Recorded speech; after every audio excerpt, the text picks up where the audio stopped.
Okay. Jerry. Okay, on June 7th, for the Department on Aging, I approved and executed the following 2019 senior farm market agreements for Geauga seniors age 60 and over that qualify for the voucher program. It was Burton Floral, D&S Produce, Raymond D. Byler, Eddie Fruit Farm, Howard's Apples, Paul Harris, Jacob B. Kaufman, River Valley Produce, Patrick Cousins, Maple Crest Farm, Patterson's Farm Incorporated, Sage's Apples, Marvin Hirschberger. And for the Commissioner's Office, approved and executed the agreement with Chardon Area Chamber of Commerce for the use of the parking lot during the annual Classic Car and Bike Show on July 14th, 2019, or July 21st, 2019 rain date. Okay, thank you. Adrian. Good morning. Good morning. Okay, today's financials include an appropriations transfer to the Sheriff's Office for reimbursement of web checks deposited into the general fund. It's a cash transfer from the general fund to Court Technology to pay a portion of their 2019 funding. Cash transfer from the Commissioner's Office to the Sewer and Water Debt Retirement Fund for our 2019 first half debt payment for the county water tower and plant, which ends in 2021. A cash transfer from the general fund to the Department of Development, Community Development for their second quarter 2019 funding requests. Encumbrances include a contract from the Commissioner's Office to Benesh, Friedlander, Copeland, and Aronoff LLP for their legal services in connection with the capital improvement project. Among the vouchers are $335,961.92 from the Engineer's Office to Southeastern Equipment for a new Gradall, $32,000 from JFS to the Geauga Board of Mental Health for Youth Center Therapeutic Services, $50,445.86 from the Sheriff's Office to Hall Public Safety for the upfitting of their 7 new cruisers, and finally a revenue decertification from the Commissioner's Office in the General Fund transfers in revenue account for funds which were used to represent the carryover but were not removed at the beginning of the year. Okay. Get a motion. So moved. Second? Commissioner DeWark? Yes. Commissioner Spudler? Aye. Commissioner Lennon? Aye. Thanks. Like one name. Okay. Yeah. This next item on the agenda is to set grant permission to advertise to hold our public hearing to discuss the 2020 tax budget. That will be held on June 25th at 9:30 a.m. and it'll be published this Thursday and also on the county's website. Okay. And things are progressing rather well with 2020. Obviously, the biggest thing that people are budgeting for is the extra pay period that it looks like we're going to have next year. Mm-hmm. So, but everything's looking good right now. So, Okay. Very good. Did you get the motion, please? So moved. Second? Commissioner DeWark? Yes. Spudler? Aye. Commissioner Lennon? Aye. Thank you, Adrian. Thank you. Okay, Board of DD. Don Rice. Good morning all. The man. Good, good. How are you today? Good. Good. We are requesting certification or going to the auditor for certification. We already have an existing 1 mil levy.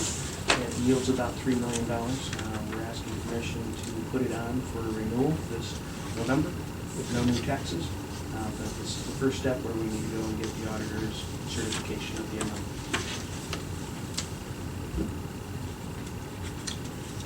So move on number 4. Second? Commissioner DeWark? Yes. Commissioner Spudler? Aye. Commissioner Lennon? Aye. Thank you, gentlemen. Thank you, Don. Have a good day. You too. Okay, probate juvenile court. I talked with Kim this morning about this. This is their annual grant application. This deals with the Department of Youth Services, where they get the grants to basically get the grants to put in programs so that they don't have to send the kids to the state detention center. The less they send, it's a unique grant. The less they send kids to the state detention center, the more money they get grants. So this is actually about a $50,000 increase from last year on their grants.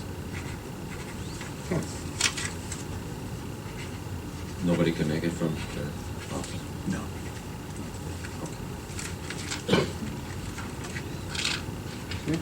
Motion, moved. please. Second. Commissioner DeWart? Yes. Commissioner Spillier? Aye. Commissioner Lennon? Aye. Okay, Department of Aging.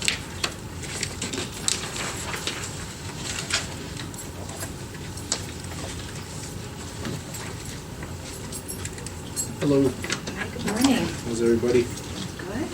Good. It's nice to have a dry day out there, I'll tell you. I'm telling you. When did the grass move?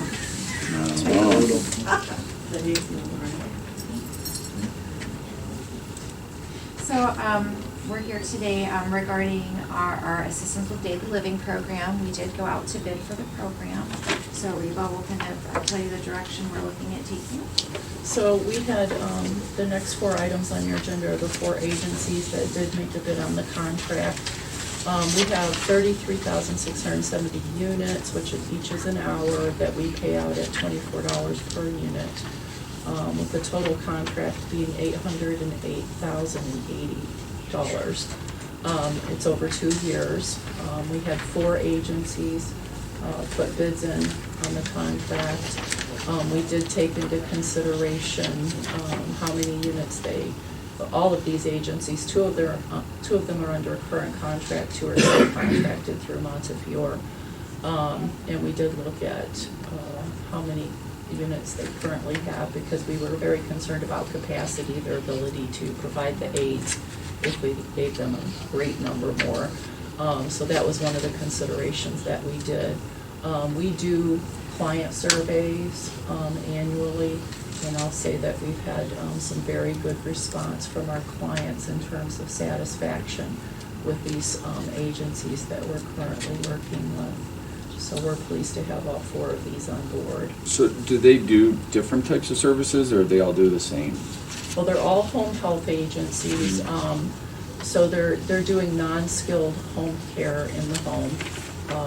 With our particular clients, when we do like a functional assessment when we go out and meet with the clients and see what their abilities are to care for themselves, personal care, whether it's bathing, grooming, dressing, toileting, those kinds of things.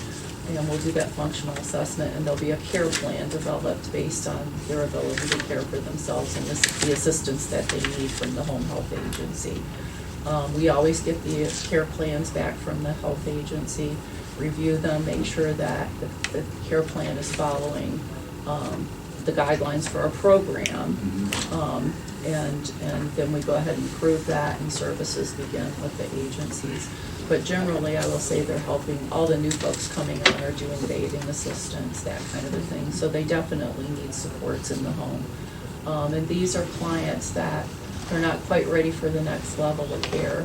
You know, we're trying to keep them as independent as possible in their home. We don't want to put a Band-Aid on the situation. If they need a higher level of care, we certainly will recommend that and work with the families and say, you need to think about assisted living, because we want them to be safe. So the program is really, I think, serving a very valuable need in the community. So do you break it up with these 4 different contractors just because of the sheer size of it? One couldn't handle the whole thing? And I don't think we want all of our eggs in one basket anyways. Okay. I will say, generally across the board, home health care aides there's a shortage of them. So I think all of the agencies struggle with that, maintaining a full staff, a full staff. And that's whether it's nursing homes, home health care. I mean, we hear it all the time. Hospitals. That's a hard job. It's a very difficult job. And it's a very low rate of pay for such a very hard job, very low rate. Yeah. So we do look at their staffing and their ability to meet their current, contract and everything when we decided how many units per agency. And would you address the modified means testing that we started a couple years back? Right, so 2 years ago, the program did take a little bit of a turn. What we were doing was, are you talking income-wise? Subsidized. Income-wise. We did start looking at income for our clients.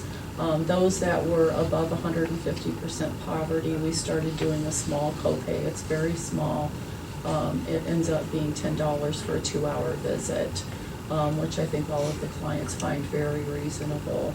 and have been most willing to contribute to their care by paying that small copay. Anyone that is meeting means needs, if they're on Medicaid, if they get food stamps, if they're below income on that 150%, we do subsidize the full amount. And I would say we're probably close to about 50-50 with our clients, so about 50% are paying a copay towards their care.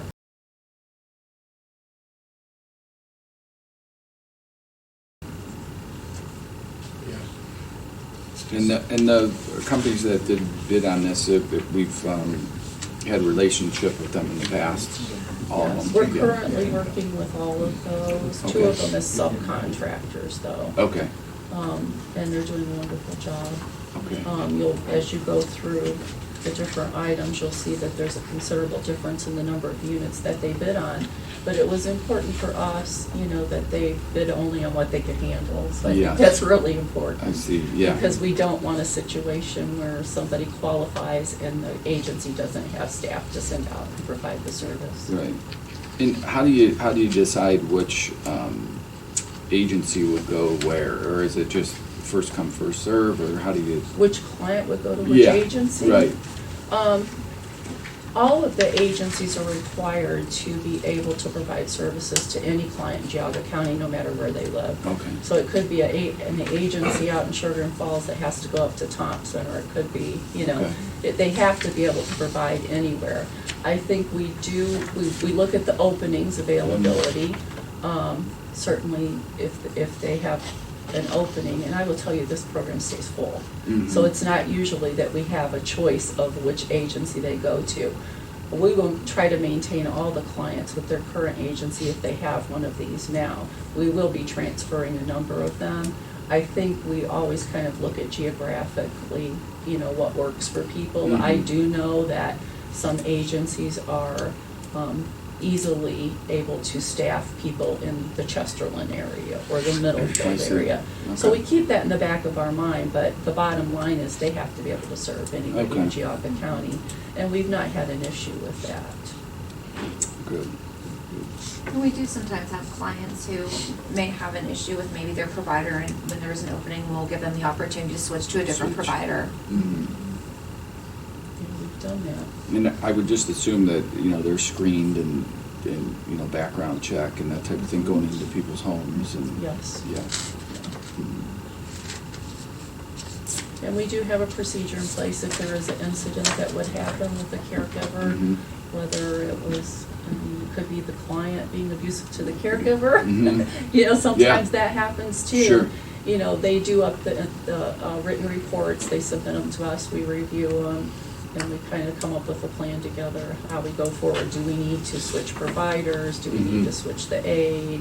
And it's just a case-by-case basis. Now, as far as, just since we're on that topic, the liability, is the liability on the providers or is it on the county? The liabilities on the providers, when we execute the contract, we request that they have the liability insurance and Okay. whatnot. Okay. We also have a program agreement that we sign with the clients that talks about what our roles and responsibilities are and what the provider's roles and responsibilities are. Essentially, our agency, we're looking to qualify clients for the program, make sure that the providers are following our scope of practice, our scope of service. What we don't want to find is companionship visits. If we're paying for someone to get a bath, we don't want to hear that you're playing checkers. We want to make sure that we're reviewing the notes, that we're paying for appropriate visits, and that we're paying the bills at the end of the day. I see. And we get a service log for every client, every visit from the agency. And we review those. When they're submitted, they have to submit their service log, so we know exactly what was done with each client. And the client has to sign off on it. Okay. So Good, yeah. if the aide is saying, I gave Mrs. Smith a bath that day, Mrs. Smith is signing off that yes, she gave the bath. So we review those as they come in every month from every client, Good. Good. each visit. Great. Well, thank you very much. That's, again, like Ralph said, that's a very important job, but a tough job for sure. Yeah. Yeah. Definitely. And they're very appreciative. When we do survey our clients, we do ask them about how this program has impacted them, And most of them will say if it wasn't for the program, they couldn't stay in their home. Mhm. You know, it's not a whole lot of time, you know, for the aide to be able to come in for 4 hours a week. It's not a whole lot, but it's enough Mhm. Sure. to keep them at home and Mhm. keep them one you fall know, in the safe. shower, one fall in the shower could change your life, Oh, yeah. you know, Mhm. and to have someone with you to help you through that process and, you know, keep you safe at home. And sometimes it's the only human contact they have all week. Sometimes it is, you know, we have found that, you know, dealing with our home delivered meal program, dealing with this program, you know, there are not a lot of family supports locally. You know, there are a lot of children, if we're lucky, they're on the west side, if we're lucky. But, you know, Columbus, Vermont, California, I mean, there are very few often family supports in the area. And I will Hmm. say having the caregivers in the home is another kind of insurance and watching out for those seniors, only because if they don't have that contact on a regular basis, at least there's a caregiver coming in, they could notice a decline That's right. physically, cognitively. Right. And, you know, we get those reports back to us and can follow up on those. Mhm. So it's a good safety measure. Very good. Okay, do you, All four. yeah. The Department on Aging is requesting the board accept and award the bid to Maple Grove Enterprises Incorporated doing business as First Light Home Care for home care services, assistance with daily living for Geauga residents age 60 and over in the amount of 2,500 units of service for the period August 15, 2019 through August 14, 2021, 2 years at a reimbursement rate of $24 per unit for a total amount of $60,000. The Department on Aging is requesting the board accept and award the bid to The Hills at Home Private Duty Incorporated for home care services, assistance with daily living for Geauga residents age 60 and over in the amount of 4,160 units of service for the period August 15, 2019 through August 14, 2021 at a reimbursement rate of $24 per unit for a total amount of $99,840. The Department on Aging is requesting the board accept and award the bid to Qual Care LLC doing business as Home Instead Senior Care Services Incorporated for home care services, assistance with daily living for Geauga residents age 60 and over in the amount of 11,010 units of service for the period August 15, 2019 through August 14, 2021 at a reimbursement rate of $24 per unit for a total amount of $264,240. The Department on Aging is requesting the board accept and award the bid to Cherished Companions Home Care for home care services, assistance with daily living for Geauga residents age 60 and over in the amount of 16,000 units of service for the period August 15, 2019 through August 14, 2021 at a reimbursement rate of $24 per unit for a total amount of $384,000. Motion, please. I so move. Second. Commissioner DeBoer? Yes. Commissioner Spudler? Right. Commissioner Levin? Aye. Good, thank you very much. Have a Thank nice you. day. Have a good Appreciate day. it. Bye-bye now. Okay, Department of Development.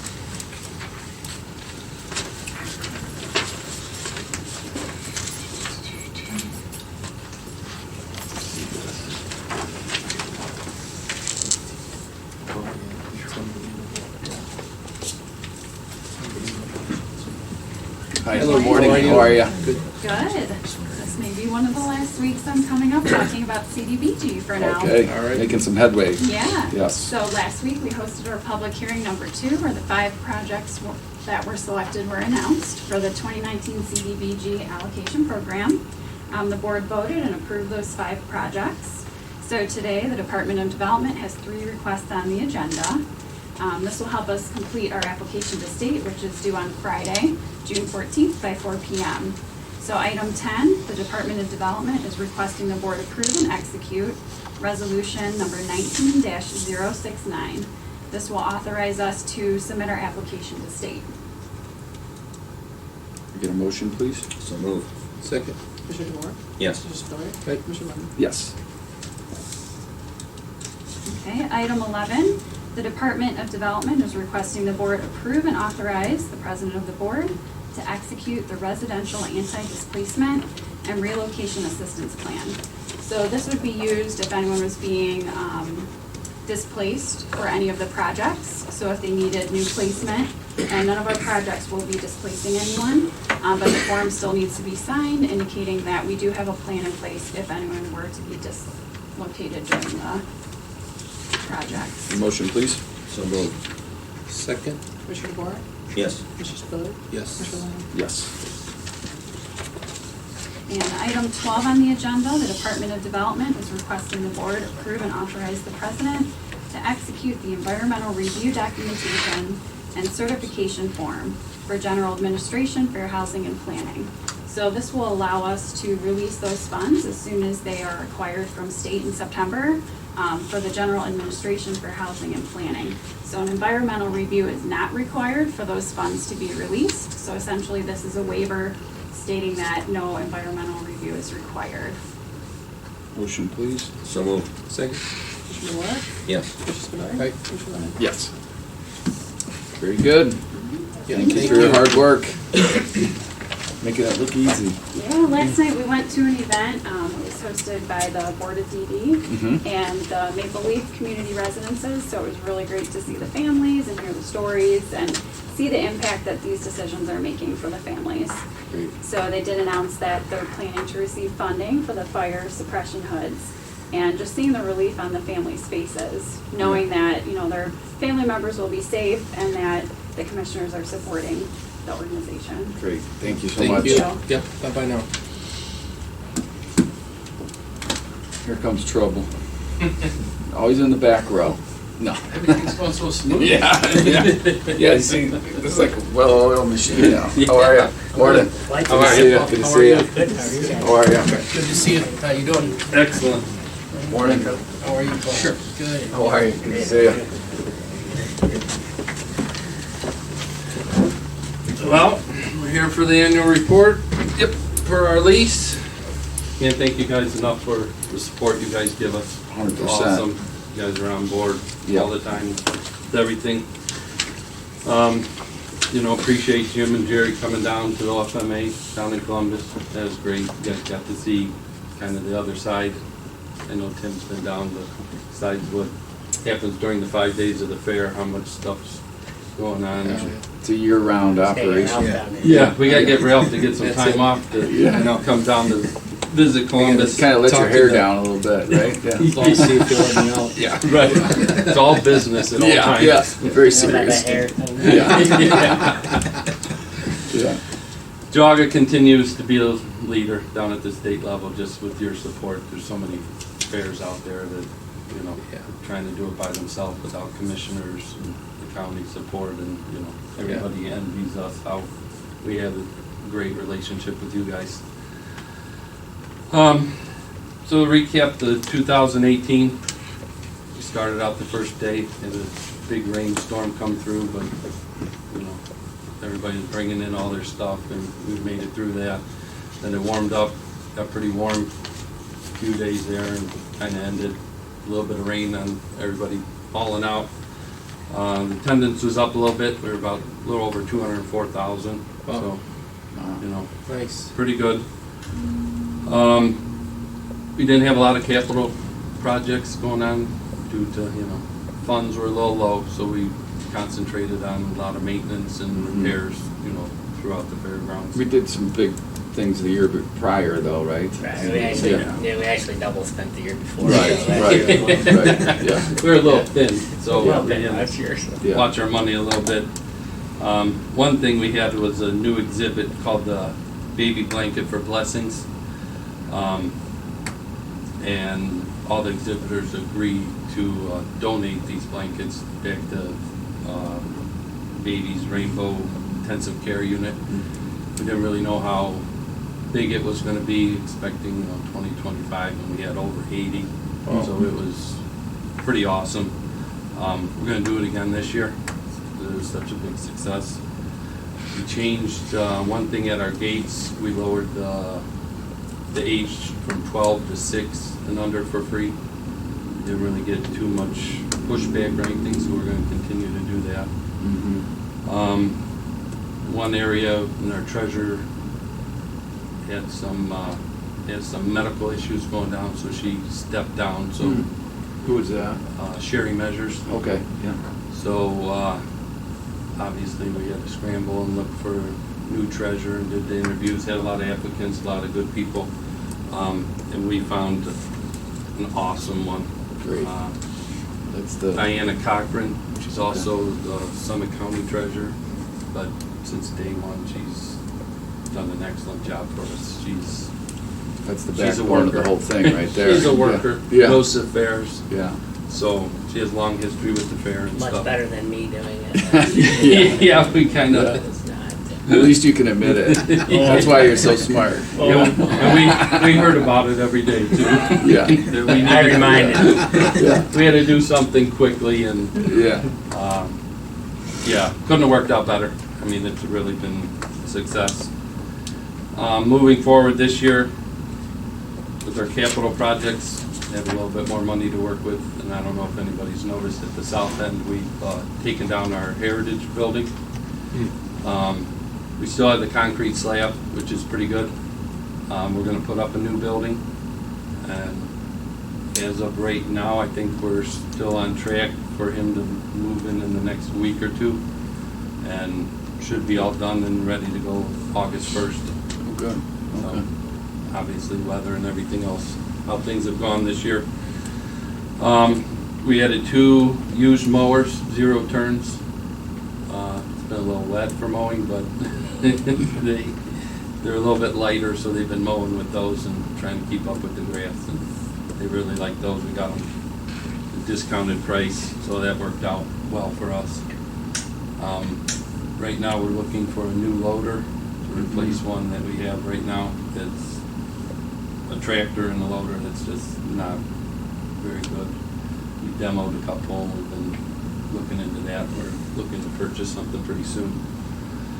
And thanks to the community economic development money, with the asphalt, being able to connect 2 midways, Yeah, that's a big bathroom, plus. easier access and stuff. Oh, yeah. South Yeah, and down, yeah, for connect sure. the 2 projects, Yeah. put all that together, done it. That's awesome. Yeah. Entertainment this year, we got a new circus act, first time we've had at the fair, so it's gonna be right in the midway. Chris Higby, who's fair favorite, is coming back again for a free Oh, show. good. Yeah. Great guy. Oh, he's from where? He's actually from Warren area, he's living in Richfield now, though. Okay. He's got Richfield as his home base, so. See. And he's a great guy to work Yeah. with. Yeah. You know, gets a lot of radio time and stuff, Yeah, so. very There's a good. lot of veteran tributes, Yeah. stuff for veterans that want to work with them. Demo Derby, usually have them 2 nights. We're gonna try it this year, it's only 1 night. So Thursday night, we have an open spot. First time we're gonna bring in KOI drag racing to the main grandstand and just do the Demo Derby on They can Saturday come down, you night. guys just get together on something, come down, now drag anything you bring, whatever you bring. Yeah, anything you Bring your have. lawnmower, bring your car, bring your tractor, bring your garden tractor, whatever you bring now. Check that. So it ought to be interesting this year. Nice. We'll have the truck pulls, rodeo, and, you know, ton Yep. of free entertainment Yeah. as usual. Fair band going strong again. Yeah. They're gonna do their 2 shows daily at the fair. This summer, they've been all over the place. Metzenbaum, hit Highbrook Lodge, at Line Camp. They're down at Chagrin Falls at Triangle Park. Yeah. They're getting all out there and getting a lot of good reviews. Something new that we've done, we're gonna try with our ride company, Bates Brothers, who's a great ride company to work with. This advanced sale ride passes. We're gonna do $5 ride vouchers, and we're gonna try this week-long pass for $60, which is a $20 savings. If we can generate some more rides. Attendance. The bicentennial, we're still planning for that, 2022. The first step we took, the board decided and voted and approved, we're gonna add 1 more day to the fair. Oh, really? 2022.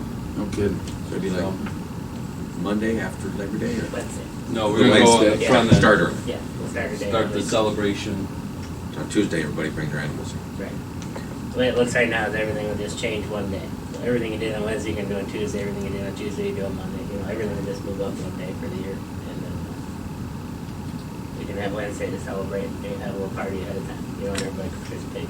Yep. So, sort of thing. Do you ever do fireworks? Do they ever have fireworks up there? Years ago, they used to Yeah, have them yeah. during the fair. That might be something cool for It's the. an up and down conversation. Is it? Okay, The yeah. animal guys hate it. Oh, that's right. You know, it kind of goes back and forth, but, Yeah. I'm sure they'll be there for the Yeah. rest of the year, Yeah. so. It's been talked about and people will get along with it. And When I was a they kid, used there to was do always it. fireworks on Labor Labor Day. Day, that night, Yeah, Labor Day night was closed and then. Sunday night, yeah. One of the big ideas that's been talked about is a multi-purpose building. We can get something built in the center of the fairgrounds, Mhm. and where that merchant hall is, that footprint, and make it bigger. Yeah. Something we could use 365 days of the year and rent it out.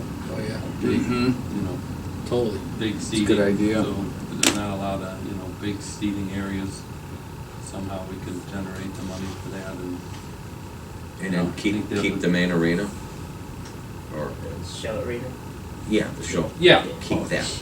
Yeah, this would be more of a, and this is, I mean, it's really in its infant stages at this point. I mean, if we could pull it off for the 2022 and the bicentennial, and maybe have a permanent museum on the grounds as well, where the building would have like a underglass museum for all the archives. We've got people bringing us, dance outfits from 1944. We got, postcards. I just got 2 postcards this week, one from 1908, one from 1910.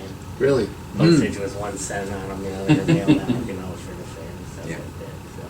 But how This big would would be- you think of doing it? I guess we just don't know yet. I mean, funding is probably the biggest problem. I mean, we looked at one just a couple weeks ago that was new out in Wood County. It's 125 by 300, with 2 conference rooms in it, an office space in it, and a area for restaurant type thing, for a caterer, not restaurant, caterer. Oh, yeah. And then the open session, now they're using that one for open beef shows, open home shows, but also wedding receptions, it can be cleaned out and put back. Sure. Go both ways. I don't know if we'd go that far, because we would still have the livestock area, Right. so I don't know if it's necessary, but, that was $2.2 million to get that one off the ground out there. I mean, I could so. tell you though, there's a huge need for it. Huge need for it. There's just, and I think that the amount that you could generate off of it also, I've always said that it's, like, can't remember when I brought it up with, I think,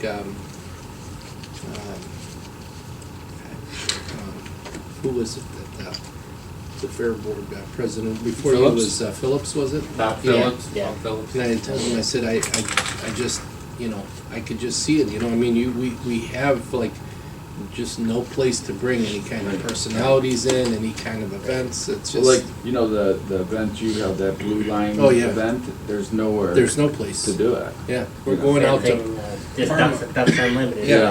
we've had, Yeah. we posted them, and this year we couldn't host them because we just don't have enough room. for Yeah. them, but- Right. and it is, and I mean, An and event like that would Yeah. be, it'd be, but the merchant hall that's there now, currently, it's outlived its use too, that merchant hall, you of course, Yeah. Jim, the merchant hall number 2, and it used to be the girls' 4-H building. 4-H Yeah. clubs in the county sold the blocks for $1 Mhm. back in the 60s. Oh, really? They built that, I mean, they raised the money to build that. No building. kidding. And then it was the girls' 4-H building for a number of years until we built the one up next to the milkshake booth, and then it went to a merchant hall. And right now, we struggle each year to keep it full during Is the there any- fair is with there any- exhibitors, because it's just not attractive, people just don't wanna be in there, Is there any grant opportunities through, like through the federal government, for fairgrounds, and is it the so. USDA? A few, there's quite a few through, ODNR has quite a few Yeah. available, there's not a whole lot, out there for projects like this This, that we've okay. seen. Yeah, And again, that's a little over our head at this point. so. yeah. Yeah, we're still investigating, trying So to figure it out. we're kind of scratching just to see and get some measurements to see what we'll be looking at, but I mean, that would be the basic idea would be. because I'll tell you, like, what Tim was saying, we, I do an event, it's a, law enforcement officers event, and we do it in Parma.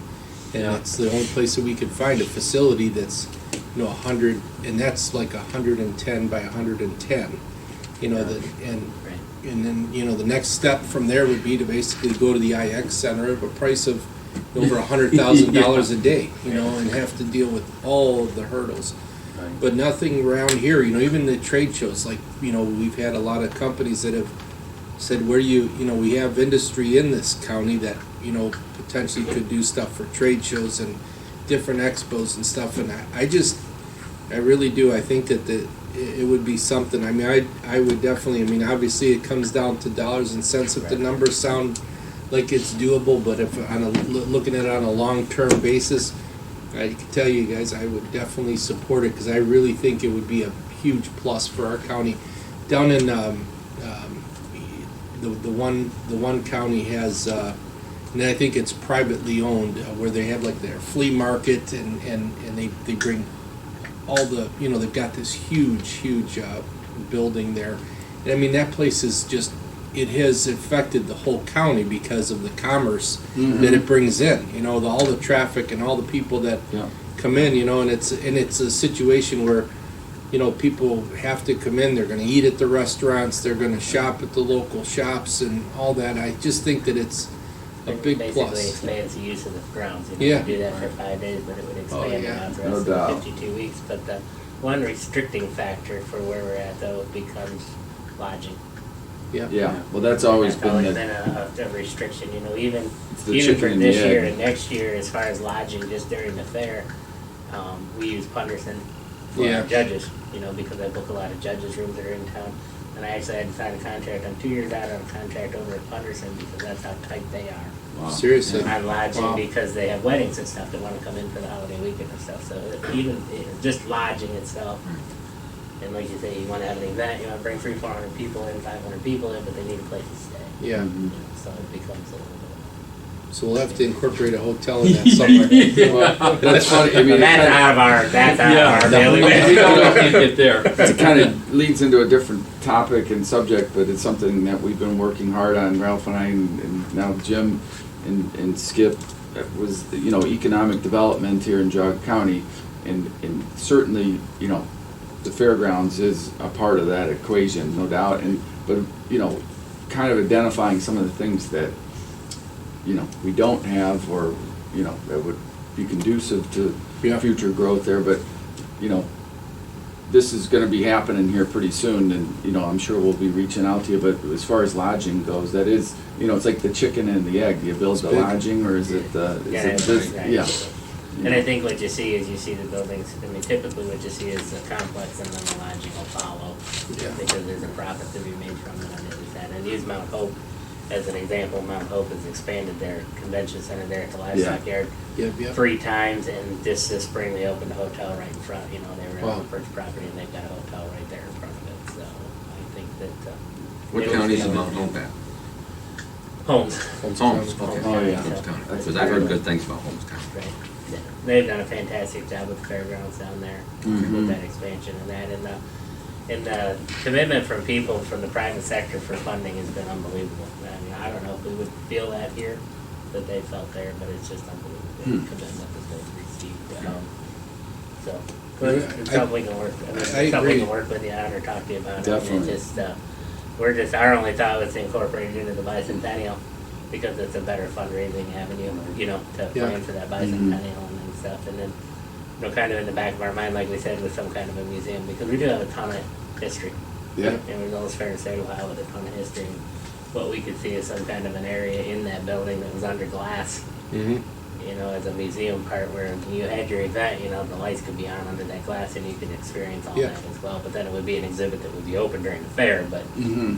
even the outside. So, just some ideas. Good idea. Great idea.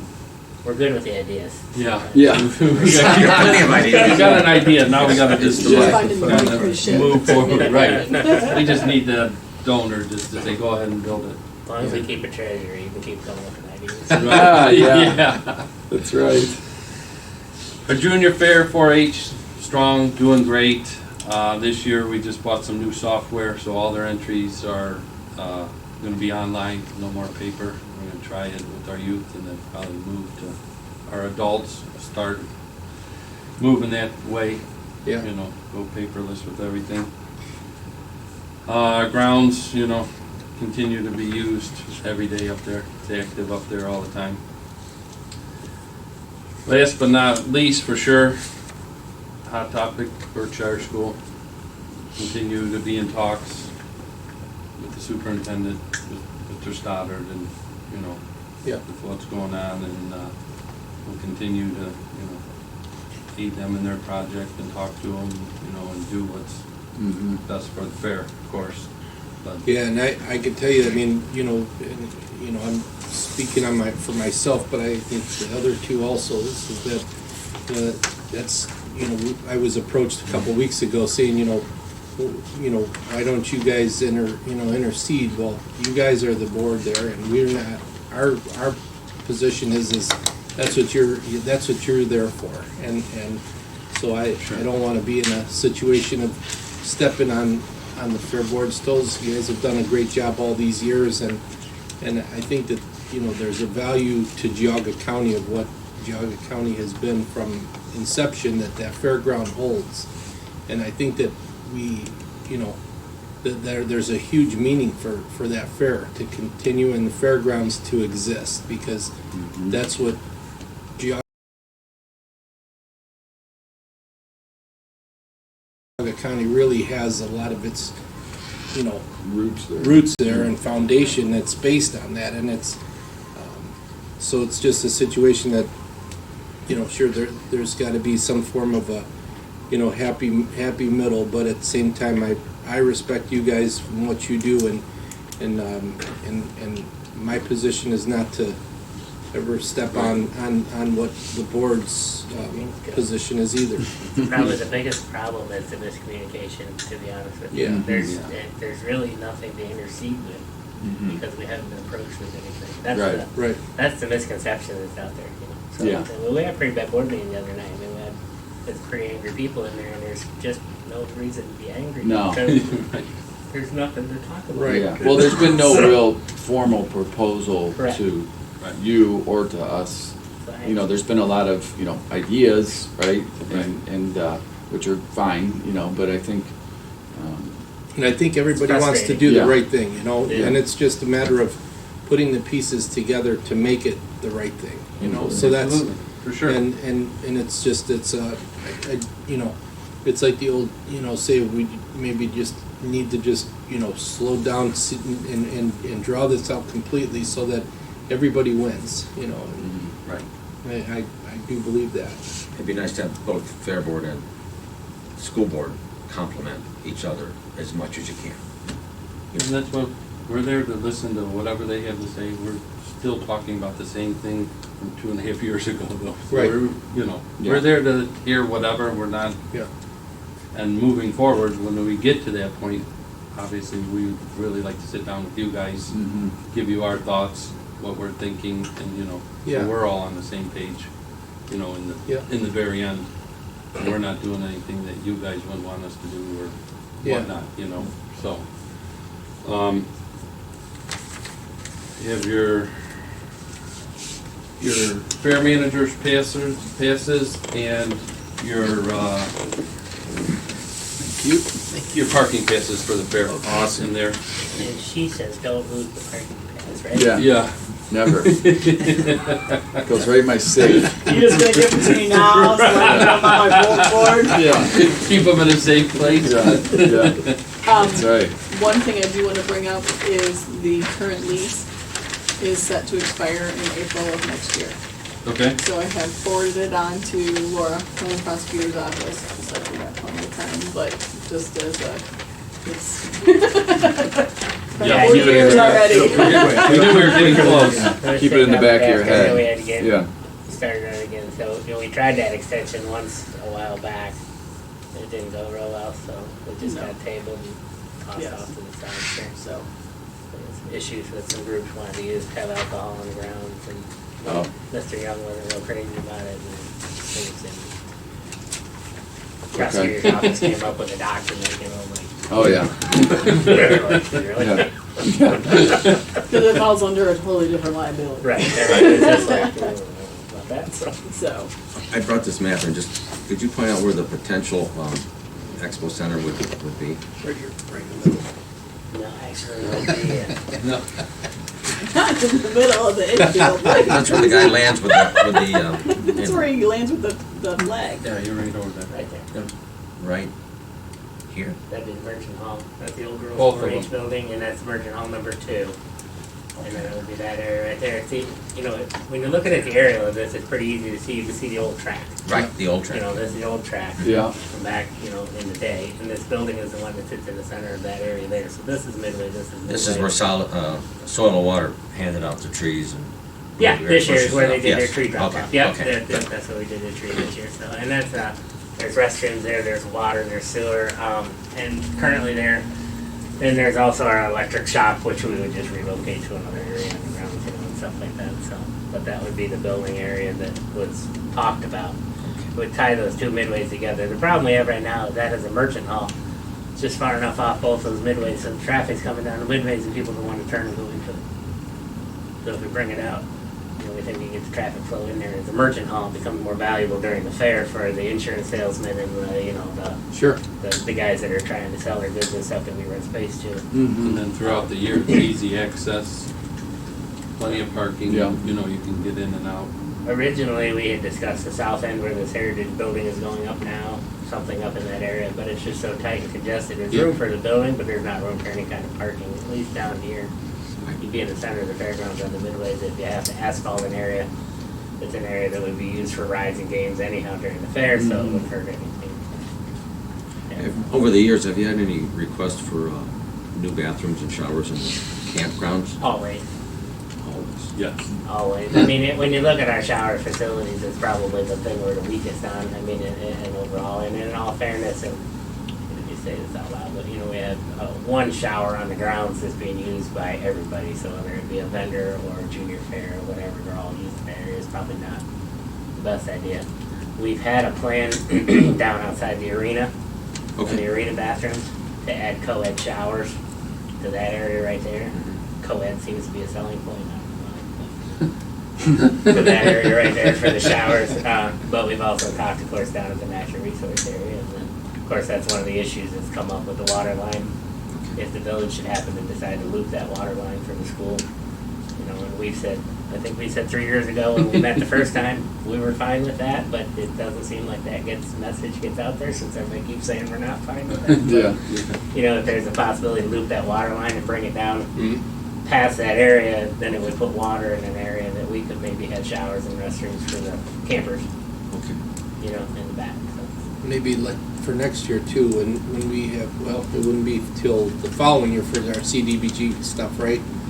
We could maybe think about doing something with that, also with that. Yeah. Because that's been a huge plus for the fairgrounds to be able to have those funds available for that. Yeah, thank you. Absolutely. Yeah. Yeah, we appreciate it because it makes all the difference in the Oh, it world. I mean, does. those are just projects that we, you know, we have a little money to put into them, but they're just projects we could not fund Yeah. without your help. I Oh, mean, yeah. it's just, and they make such an improvement. Totally, yeah. So that's something we could think about too, is Yeah. for that. You know, right now we're sitting at about 317 to 320 some campers out in the campgrounds.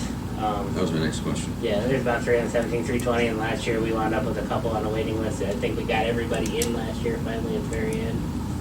Not every one of those sites has a camper on it. You know, some people buy the site just because they have the site. Right. They've been buying it for 60 years, so they keep buying the site even though they don't camp at the fair. Right. I mean, that's Park just a what they car do. there. Been there. You probably still have one. So it's certainly an area down there, you know, that you could use it. The problem with restrooms, of course, is, you know, restrooms and showers is we watched Portage County put one in 3 years ago. It was $250,000. Trumbull County put one in 2 years ago. It's just over $300,000. And Columbiana just finished one. It was over $400,000. So, you know, Wow. restroom, shower house, They're expensive. you know, it's a chunk of money. You know, so. As far as our 4-H program, is there any other county in the state that matches us, or is it? Oh yeah, yeah. There is? Yeah, we're probably, you know, it's from a fair standpoint, we're probably in the top 5 fairs in the state of Ohio. Okay. Just an overall fair standpoint. From the junior fair program, we would probably be in the top 15 to 20. Okay, But there's some fairs out there that can knock it out of the park with some prices. Now, really? when it comes to highs, we certainly are right there in the number 1, number 2 hole with the, you know, generosity of Howard Bates and Pat Preston and Ed Babcock and those guys. Right. You know, they do a fantastic job. And when you're willing to spend $100 a pound on a hog, you know, you Oh, yeah. get prices. Yeah. We just finished it, and it's comes up. We just finished a state audit too. We just finished our biannual Oh, yeah. audit, and everything went fine on the biannual audit. But that was one of the things that the auditor called us on, was he was going to call Pat Preston because he thought we were in some kind of cahoots there with some fraud or something on this hog, because he didn't think that was right. So it took me a little while talking about it, calling Pat Preston. I'm like, no, we just need to. Yeah. So they didn't think that was right. But yeah, so we're certainly up there. Yeah. But there are some fairs, just from the sheer volume. I see. We have 138 hogs, and that's as many as we can handle. But there are some fairs down, on the river and stuff that have 200, 300, 400 hogs. Wow. So just from the volume number, they might do, have higher sales. Wow. I didn't realize they were there. Yeah. And there's so many categories in a fair. I mean, we were in the beef industry for a while, and if you want to see a good beef show, go to Wayne County. Right. There's just as many great steers there than at State Fair. Yeah. Last week. That's the quality. Yeah. So there's so many categories, She's so many still moving moving parts forward. of a fair. So, She does not only a fair, she also does outside travel shows. Well, we thank you once again. Yeah, thank you. Appreciate you guys. If there's anything you need from us, don't hesitate to call. Perfect. Give me your fair pay. Yeah. Sounds good. Thank All you right, guys. again. Thank you. Have a Take good day. care. Okay. We'll have a meeting with Portage County on regards to the Juvenile Detention Center. That'll be at 11:30 a.m. today in Chambers. WACA this Friday, 9 a.m. Board of Revision next week. I may need to, it looks like it's a full day for Board of Revisions next Monday. And we have a meeting You guys are at adding a meeting on Monday, right? Solid Waste to go 1:30. review applicants' resumes. Yeah. And Jerry, since both of you guys will be in Warren, maybe Jerry, do you think you could, maybe I'll do the morning shift and then you could do the afternoon potentially? Because I think it's booked from like 9 to 3:30. 3:30 or something. Yeah. We put motion on that, ask me as Is an alternate? No, because you're his alternate, I believe, Or am I as already president. alternate? Yeah. Yeah, okay. Well, you're actually alternate, but if none of you Yeah. can attend. Then Jerry. then Jerry Okay, does that. okay, good. This is, yeah, I just wanted to make sure. Good. And then Family First Council also, I'll probably have to just 'Cause let them it's know I'm the not same coming. time. Yeah, that's the same time too, so. But with that, any other questions, comments? None? Motion to adjourn? Sounds We'll good. be back here at 11:30, right?